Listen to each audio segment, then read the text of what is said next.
Nasugatan ng isang lalaki sa Cebu City matapos siyang barilin ng isang pulis. Nangyari ito nang magwala at manutok daw ng baril ang naturang lalaki. Makibalita tayo kay Chona Carrion ng GMA Cebu. Naalarma ang mga taga-barangay Mambaling, lungsod ng Cebu, pasado alas 9 kagabi.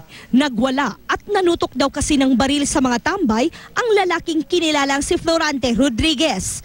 Nai-report naman kaagad sa pulisya ang insidente.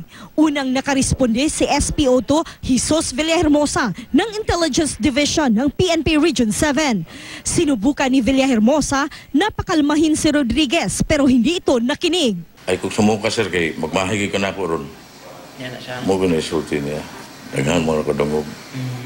According sa mga tao, daghang ginagreklamo na siya. Itinutok ng sospek sa pulis ang dala nitong kalibre 38 revolver. Pero naunahan ng pulis ang sospek.